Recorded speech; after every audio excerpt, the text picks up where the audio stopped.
Up first, we have Madison County.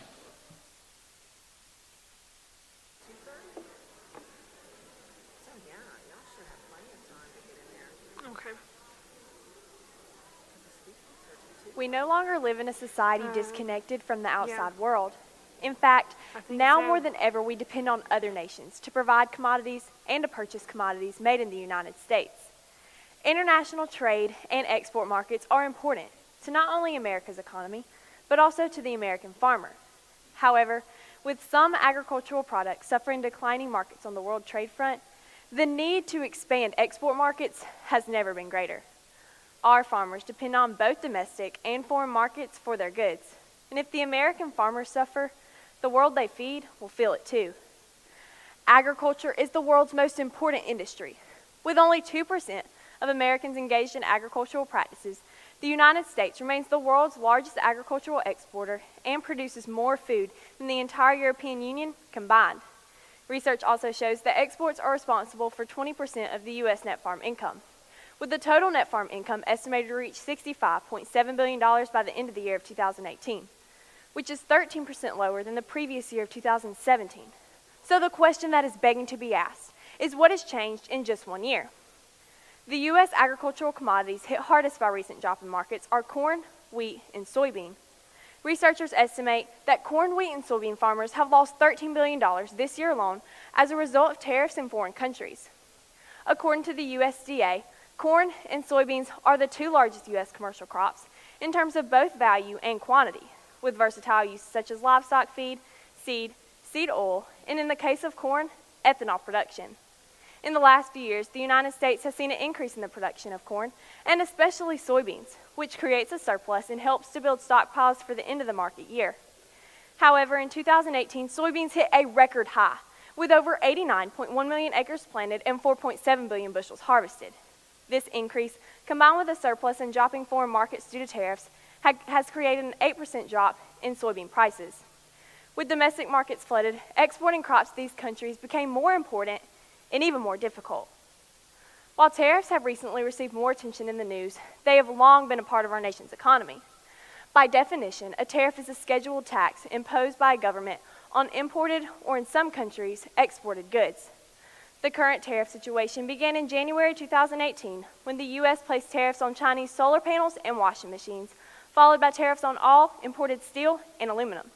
By August 2018, the U.S. had entered into a trade war with China, Canada, Mexico, and the European Union, all of which are the United States' top exporting markets, creating a problem for the American farmer dependent upon exporting goods. In retaliation, these foreign countries have placed tariffs on commodities coming from the U.S. In August 2018, China placed a 25% tariff on soybeans, causing Chinese importers to cancel contracts with American farmers and buy more from Brazil. These canceled contracts have led to a 94% decrease from the previous year's numbers on soybeans exported to China. The overall outcome is a decrease in export income for farmers who may rely on soybean exports for their livelihoods. While the U.S. government has promised $13.6 billion to subsidize the income of farmers hit by imposed tariffs, with $4.7 billion going to the qualifying producers of soybeans, corn, cotton, sorghum, hogs, wheat, and dairy, this relief is only a short-term solution. There is, however, a hopeful end to tariffs in sight. A 90-day hold on all tariffs between the United States and China ended on March 1st, 2019, with much uncertainty about the future of agricultural trade between the two countries. As a sign of good faith during the standoff, China pledged to purchase a tremendous amount of agricultural and other products from the U.S. Over a month after the deadline to find a solution, state-owned Chinese firms made good on their initial promise by purchasing at least 500,000 metric tons of U.S. soybeans. While China followed through with their sign of good faith, no true solution to the U.S. trade war has been found. Only time will tell if this truce will lead to a long-term solution for farmers or become just a temporary band-aid. And if it is a fleeting solution, what is the alternative to creating a long-term solution? From an agricultural standpoint, there are two long-term solutions to minimize farmers' loss of production and income. One long-term solution with many challenges could be agriculturalists diversifying their crop production and entering domestic markets for commodities traditionally imported from other countries at a lower cost. The United States is currently on a trend of purchasing American-made products. What if this trend extended into the realm of agricultural commodities? While this solution sounds reliable, there are several issues that raise a question of whether or not entering more domestic markets creates a sustainable solution for farmers' income. With higher labor costs and stronger environmental regulations, farmers will be facing an uphill battle to produce a product with competitive prices. In a recent letter to a United States Senator addressing the proposed changes to the U.S.-Mexico-Canada Agreement, Georgia's Commissioner of Agriculture, Gary Black, writes, "Labor standards and even emissions from tractor exhaust favor Mexican production. Not only are regulations and costs stacked against the farmer, but also the farmer's own efficiency in producing a product may become a problem. While an excess in production may sound like a good problem to have, without other marketing options, farmers will be left with a surplus crop they cannot sell."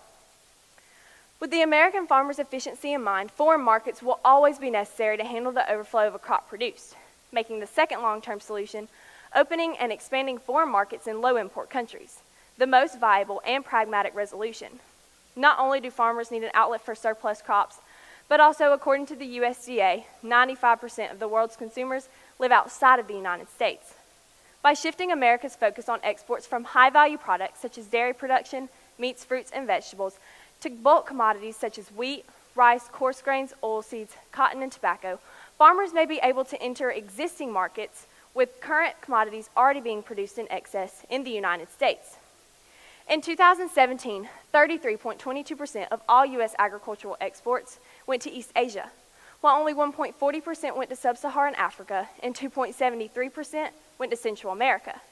Extending commodities to these countries not only helps the people in a developing country facing food insecurity, but also the American farmer in creating a stable export market. The United States could also look into trade with other countries such as Vietnam and the Philippines, opening yet another door for our farmers to reach the world's consumers. By expanding trade with current partners and also finding other countries to trade with, the United States creates a safety net for both tariffs and a surplus crop. Agriculturalists depend upon trade with other countries, and the heartbeat of the United States economy depends upon agriculture. It only makes sense for us to protect the interests of agriculturalists by providing them with the necessary foreign markets needed for the production of their business. In times where free trade is threatened and there are no other marketing options, farmers might find themselves struggling to survive, and the rest of the world may share in that struggle. Thank you.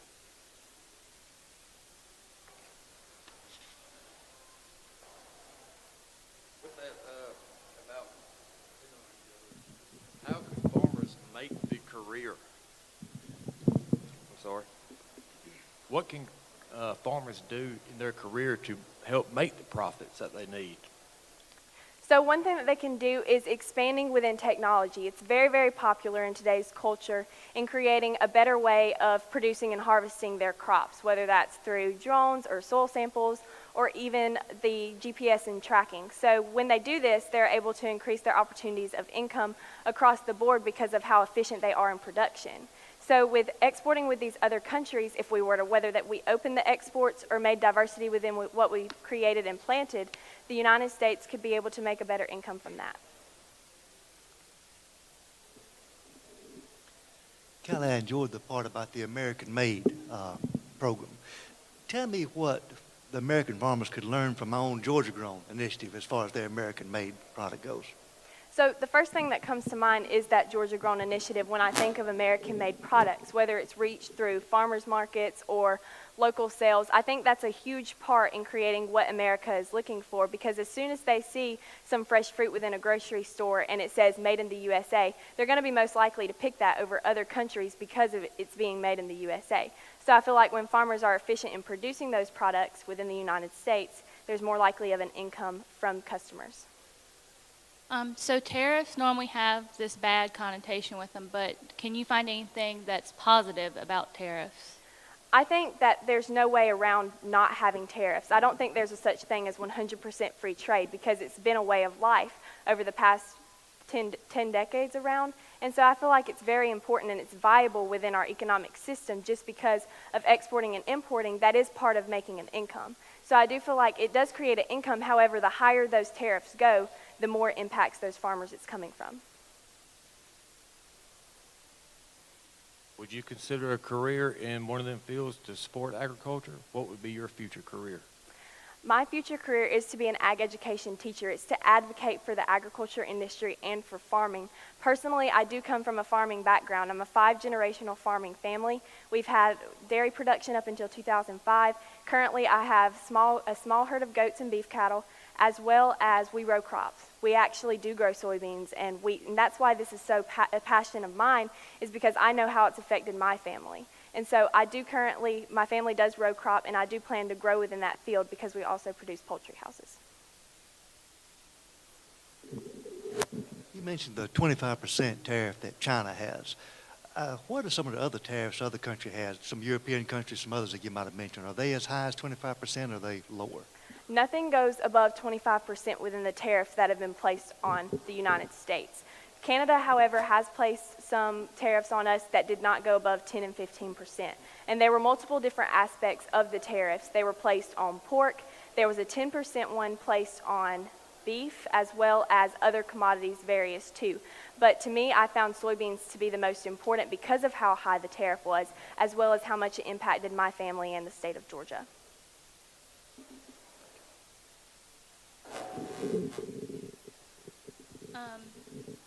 So besides tariffs, are there any other issues that individuals or groups may have with importing goods? I feel like besides the tariffs, there's always embargoes with certain countries, and that's why I talk a little bit about trade with other countries such as Vietnam and the Philippines, because there are no embargoes or tariffs placed within those countries. I know that between Cuba and a few other countries that we do have embargoes on, that's one way that's stopping the trade of imports and exports.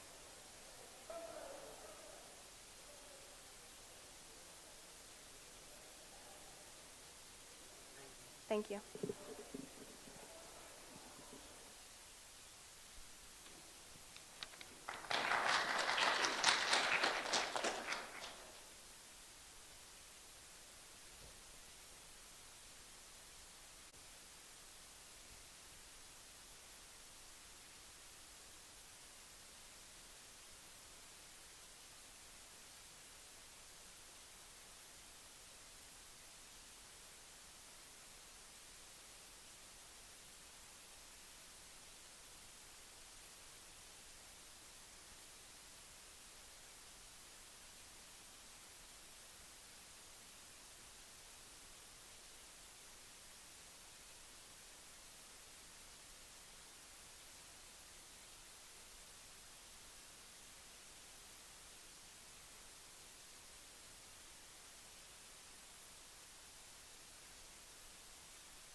Good afternoon and welcome to the Senior Prepared Speaking Finals.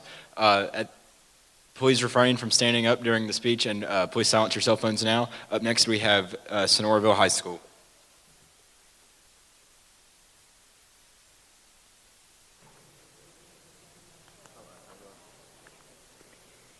Imagine walking into the grocery store 100 years ago.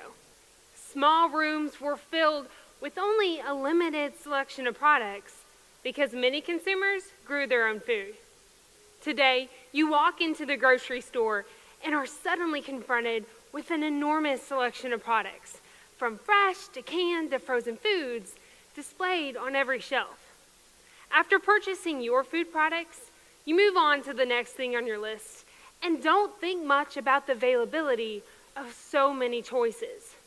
Generations of agriculturalists who believed in the future made the multitude of choices we have today happen. Those generations, both present and past, have paved the way to new advanced agricultural practices in order for our industry to become more sustainable. And my, have they made agriculture change.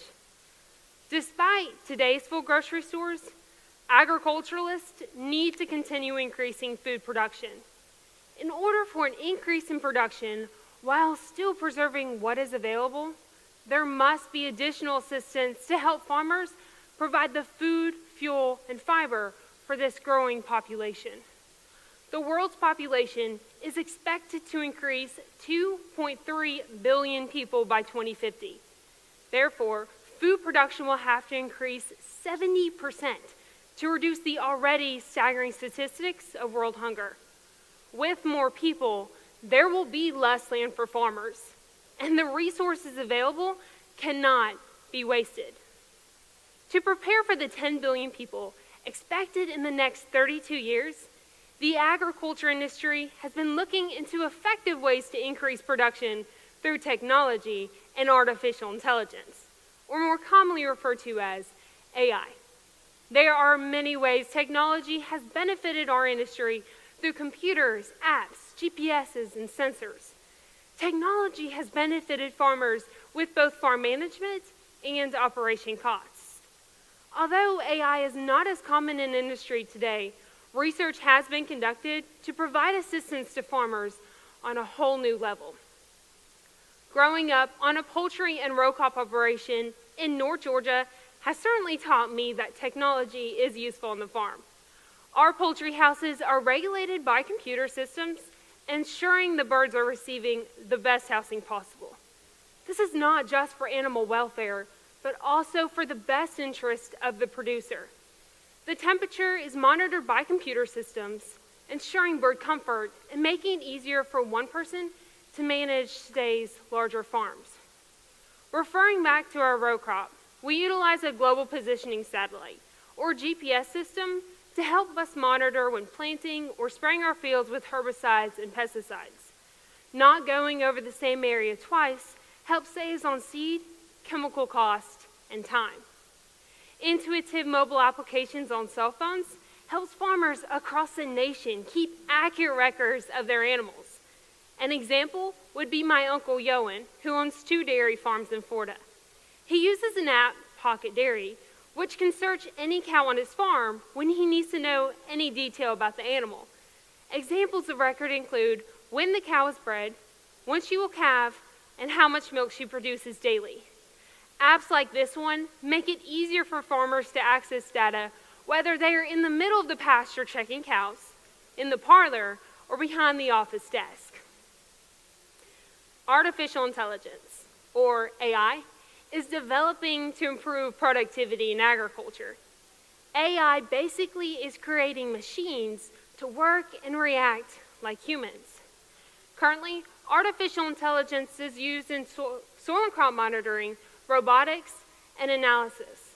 Some examples of the current use of artificial intelligence in agriculture include the use of harvesting robots in orchards to pick strawberries.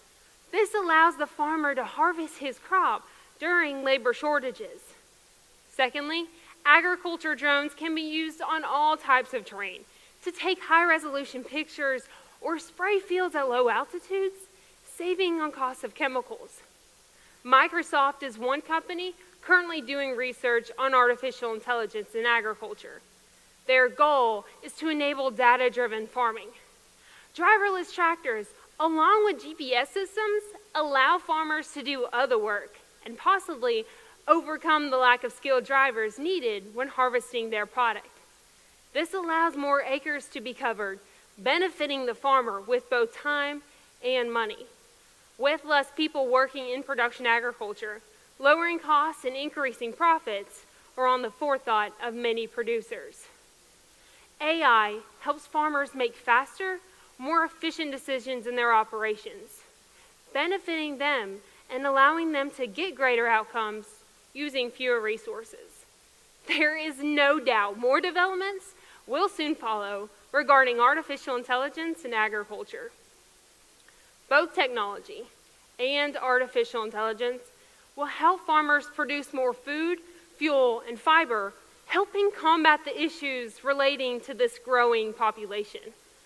Both technology and artificial intelligence can offer dynamic solutions that will not replace agricultural practices, but complement and improve our industry to produce more with less. In order for this generation and those coming after us to strengthen the food and fiber industry and make food production increase, there needs to be some change. We are working towards that change one step at a time. Here and now. We agriculturalists need to make a commitment for better days through better ways. By considering implementing technology and artificial intelligence into our diversified industry, we will make better things for those ahead of us to enjoy, despite the struggles. We agriculturalists will achieve our common goal, to feed the world, just as computerized technology and artificial intelligence advance to sustain our growing population. Thank you.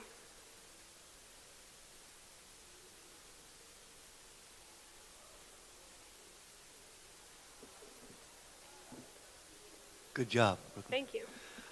What is the challenge with a farmer from an older generation who may be scared of this new technology that could very well benefit him, but it might be hesitant to use it? How do you go about educating maybe an older generation about that? So a lot of it is, it really is a difference between this older generation and our younger generation. And I've noticed a lot with being in little Fairmount, Georgia, we have a lot of older generations there farming still. And a lot of what we've tried to educate them is we always know that that tractor will be there, or the drone will be there, or those sensors will be there, but there is no guarantee that your worker will show up at 8 a.m. in the morning. So a way that we can educate our older generation is to know that if you want this extra help, it will be there. It just causes a little more education and a little more time to actually fully understand what it does, but the end result is clear. It's beneficial, and it will assist them in all areas of their operations. I'm going to sum mine up in 2 questions. You yourself, you grew up on a farm. Mm-hmm. You understand the background and what happens behind the scenes. A lot of businesses today, they don't really communicate with the public very well to let them know how a business or anything works. Would you have any good ideas on how to communicate the public and let them know why certain things got to happen or why there's higher prices? And with that, other question on 2-part, would you want to do a career in where you could communicate with the public and explain to others? Well, I'm really glad you asked that question. And we all know that as agriculturalists, public perception is a very common issue we're having in our industry today. Just because I know from being on the farm, our poultry houses are behind closed doors. Back in the day, we had curtains where you can see inside, but today it's all closed in. You cannot see what's actually fully going on in there. And a lot of that is just education. It's on the farmer's part, and it's on our part as agriculturalists to educate those that are not into the ag industry and to help them be aware of what's going on. And I think through that is through high school programs, ag ed, middle school programs, as well as the starting of pilot programs. In addition to that, we have young farmers, we have Farm Bureau, we have Cattlemen's Association. They're all set out there to help educate those who are farming and those who are not farming. So the biggest issue with that is we need, as agriculturalists, to inform the public, to be aware of what's going on, and inform them of these different organization types, that's where they can learn these different things. And it's also with researching reliable sources, such as the USDA or other common, well-known sources that are reliable. To answer the second part of your question, I've been raised in production agriculture my entire life, and it's something that I thoroughly enjoy. Working alongside with production agriculturalists it has a certain role in my heart. Less than 2% of the U.S. population is farmers and ranchers, so it makes me very proud to be a part of that. My goal is to become a food scientist and work for a food company as far as studying food nutrition, safety, and production, and making new foods and flavors for the public to enjoy. My role is not only to stand inside a laboratory, but to stand outside that laboratory and to be the voice for the farmers, because I know what's going on the farm. So I am a perfect example, and I am an advocate for those who do not understand. Yes, thank you. Okay, so you said that technology is more reliable, but we know nothing is exactly perfect. So what are some areas in AI or artificial intelligence that need to be improved for the farmer? Well, that's a good question also. So we all know that to actually purchase these products, it is extremely expensive. That is why many producers just lend out their products instead of actually purchasing them. So they'll lease it through these lease agreements where they'll keep up with the latest technological advancements while not actually purchasing it. Thank you.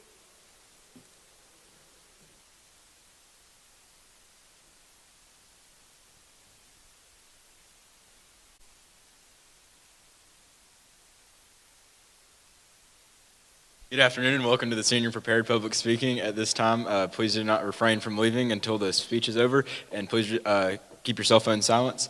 Up next, we have Habersham Central.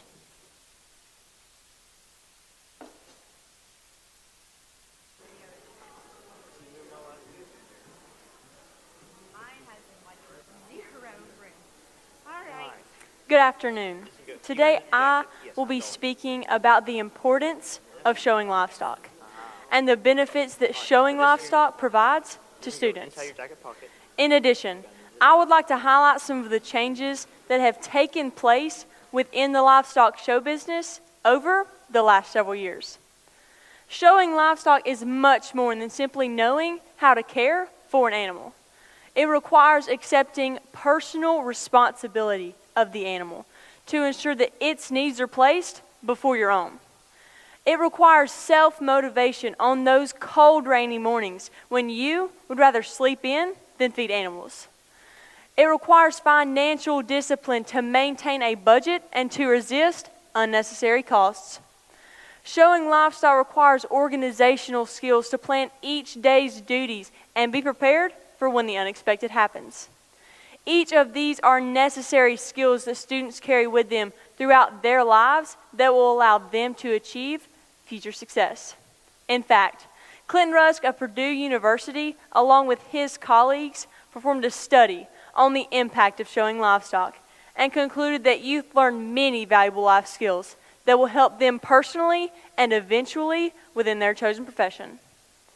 Showing livestock requires countless hours researching the latest showing techniques, altering the feeding program to change the appearance of the project, and most importantly, caring for and spending time with your animal. As with anything in life, you get out what you put in. An exhibitor must learn to not only be a humble winner, but also a gracious loser. Living on a 300-acre farm and leasing another 300 acres with my family has definitely instilled responsibility and a great work ethic that will carry me into my future. At 16 years old, I have been able to assist with artificially inseminating cows, palpating a cow to determine how far along in the gestation process she is, having to pull a newborn calf from the birth canal, praying it's alive when it hits the ground, and having to bottle feed a calf because its mama didn't make it. I truly believe in what Thomas Edison said. Opportunity is missed by most people because it's dressed in overalls and looks like work. Showing livestock could be a fundamental layer to a strong foundation, and the life lessons that I have learned cannot be taught from a textbook. These projects provide a lifetime of experience that will allow me to run a successful business or become a leader in my community if I so choose. The failures and successes will allow me to grow as a responsible adult and help me better understand not everyone's a winner, and a little friendly competition never hurt anyone. It has also taught me for the 365 days spent with livestock each year, the spotlight is available for anyone willing to work for it. You must simply commit and then follow through. It's like my father has always said, success doesn't come to you, you go to it. While learning through my experiences with showing livestock, I have learned to adapt to change. Many changes have occurred within the world of showing livestock. Many of these changes have been good, but I believe there are some negative trends taking place. I've spoken a lot about the skills a student can learn when caring for a livestock project. The key to these skills is actually putting in the time and the effort. When my brother and I first started showing, everyone seemed to put in a lot of time and effort. Everywhere you looked, you saw students washing, clipping, and spending time with their animals. Unfortunately, over time, I've seen this change. Each year at State Show, it seems that I see more handlers working with animals with students, observing from the side. When I see this scenario, it often triggers the question, whose project is this, and who actually is reaping the benefits? Do not get me wrong. I love winning. I love the blue ribbons and the recognition, but I do not want it if I did not earn it myself. Therefore, I believe that hiring individuals to help care for and prepare animals for livestock shows is handicapping many exhibitors, and it's taking away their opportunity to learn many life skills. Let me give you a little history. Livestock shows have been around since the late 1800s. These shows were originally designed to show off livestock that would then be sold at market. Another added benefit to these shows was teaching young people very valuable life skills, the same skills that we can still learn and put to use today. Personally, I do not believe that early sponsors and hosts of livestock shows intended for it to be a contest amongst handlers, but rather a contest amongst students. I do not believe it was ever intended to be about who spent the most money on equipment or who has the most expensive handler, but who spends the most time working with their animal and preparing it as well as themselves for the show. I believe that putting these projects back into the hands of students would cause many things to happen. In all honesty, numbers may drop. Sure, we may have less students participating, but that brings up the question, were they ever really participating before? Although numbers may drop, the number of skills that students learn would increase. And in the long run, we would have a more skilled, more responsible set of youth. And if you ask me, quality is more important than quantity any day of the week. In conclusion, I am proud to be a livestock exhibitor. In addition, I am thankful for the skills that these great projects have allowed me to learn. At the end of the day, how I place in the ring is not as important as the skills that I have learned during the process. I hope that one day showing livestock takes a turn. I hope that we have more students working more closely with their animals so that they may develop the skills I think showing livestock was designed to teach us. Thank you.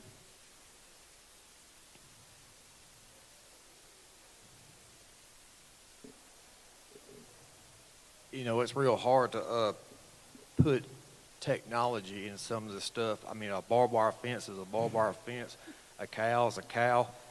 What areas do you think might help agriculture technology-wise? That's a very good question. To me, personally, they're not necessarily new, but they are fairly new to the industry. But there's this thing called an EID tag. And that's something that my family's farm has been getting very in-depth with. This allows us to take cows outside of our farm. It allows us with our show cattle to take them out of state and into other states, like if we go to Louisville, for example, we're allowed to have those tags, and people don't necessarily have to have papers with those tags. They can look up that number online, and they can see all the identification they need for that one animal. So I agree that shows need to be in the kids' hands. Yes, so ma'am. how do us, as individuals that may not be involved one-on-one with the student, put it back into their hands? I got asked this question earlier, but I feel as if the Georgia Livestock Foundation as a whole, we can't control what takes place at home, if that makes sense, but we can control what takes place at the show. So I believe that if we start a committee of members, and they go out to homes and they go out to farms and they see that that student is actually putting in the time and the work with that cow or with any livestock project.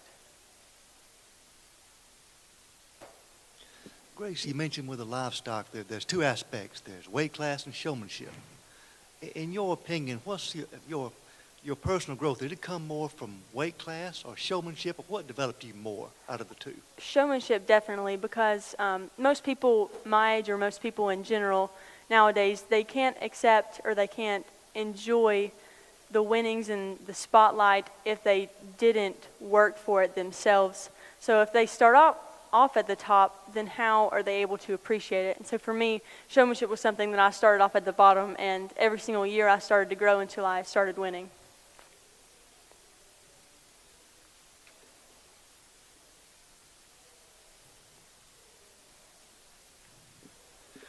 Have you ever been in a situation where a livestock show, the judge was looking for something that wasn't a true market hog or market steer? How did you handle that?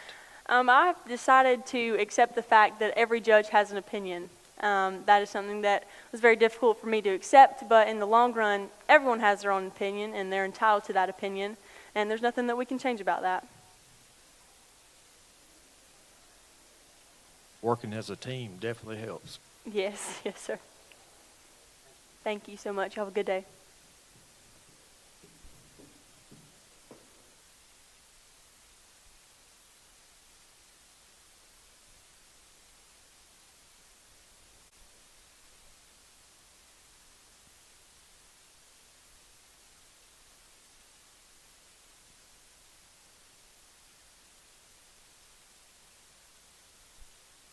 Good afternoon and welcome to the Senior Prepared Public Speaking Finals. At this time, please refrain from leaving the room until after the speech, and please silence your cell phones. Up next, we have Hephzibah High School.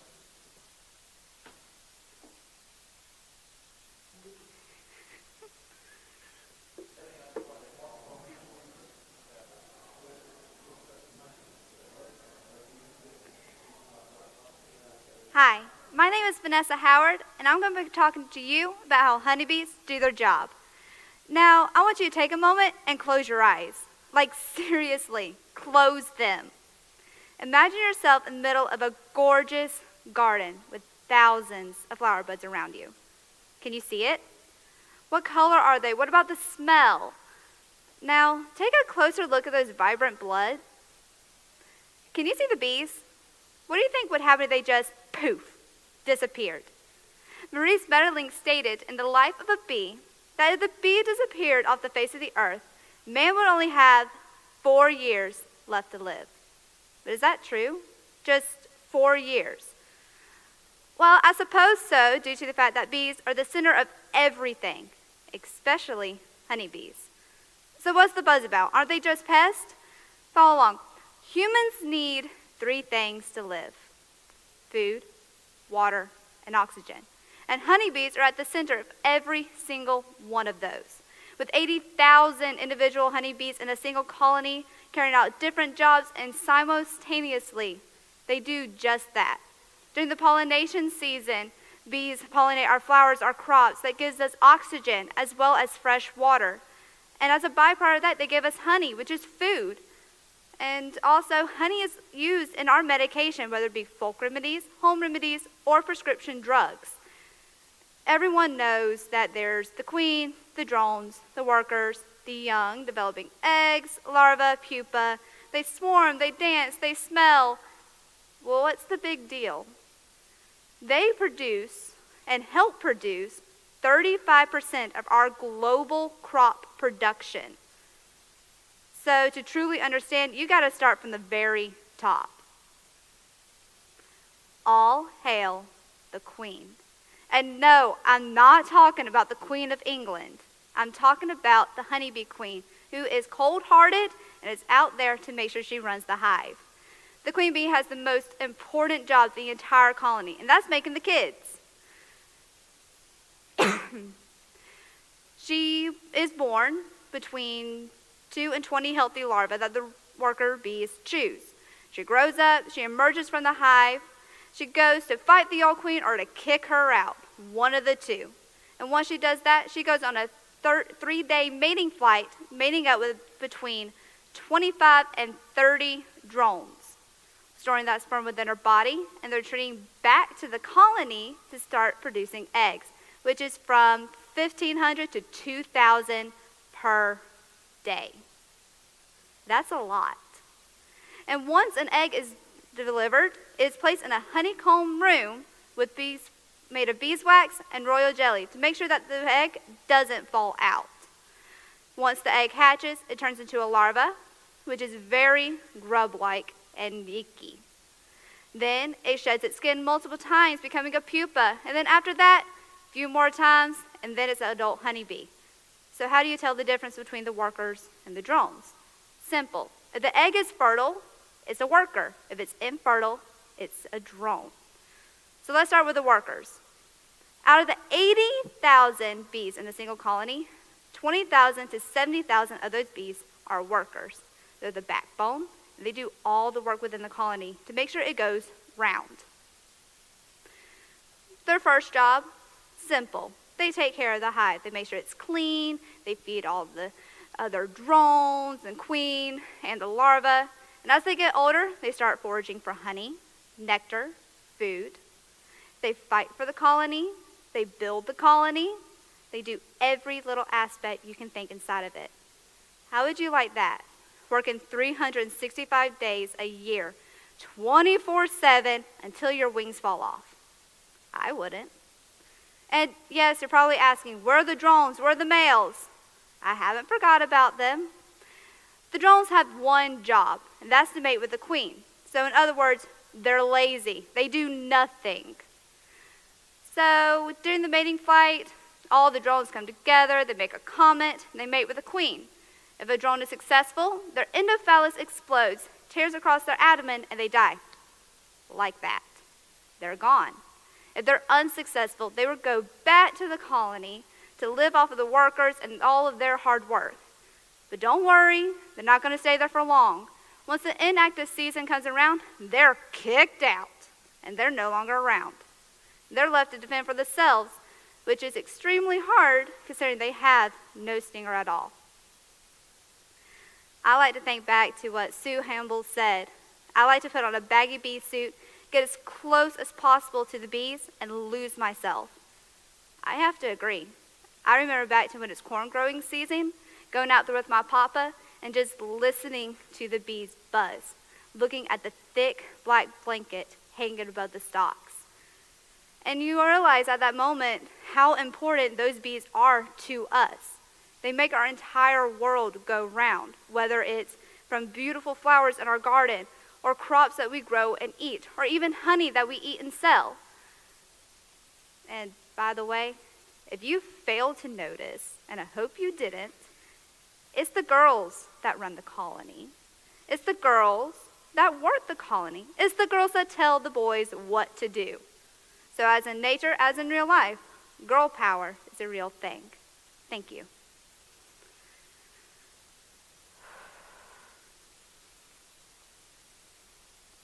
You were saying the honeybees, can produce medicines and other things right here on this earth that God has created. I think God created a lot of stuff on this earth that we don't know about yet. Correct. And through the honeybees, might get better medicines out of it, as well as any other thing.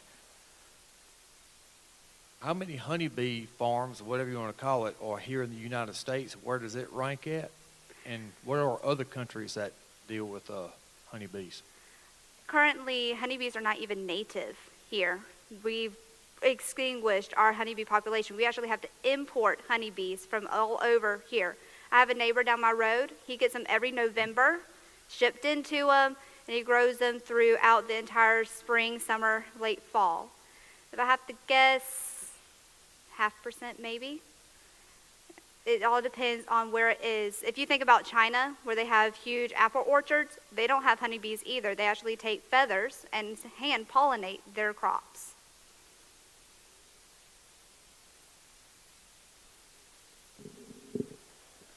From egg to adulthood, what is the timeline right there? It depends on what the egg is. If it's a queen, it takes 16 days. If it's a drone, it takes about 24 days. And if it's a worker, it takes 21 days. So there have been rumors about how there's a big significant decrease in honeybees. What's your take on that? Is it true, or what is The your take on decrease it? in the honeybee population is correct. There are different diseases as well as pests that are there that are destroying our colonies. You have the varroa mite, the little hive beetle. You also have the wax moth. Those are the top three, and out of those, the varroa mite and the wax moth are the top two. Currently, there is no way to help prevent those due to the fact that pesticides and herbicides, it doesn't matter if one chemical is in one and it's not in the other. All chemicals in those are deadly to bees, as well as deforestation. Now, as far as the colony collapse, no one knows the deal for that.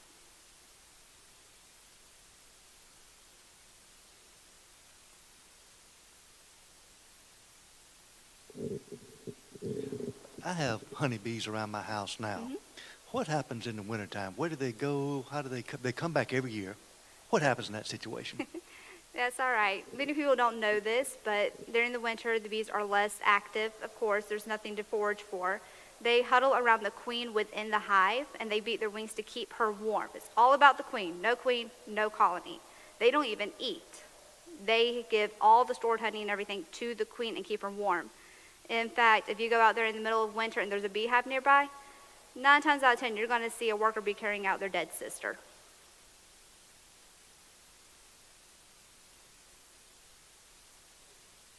Thank you.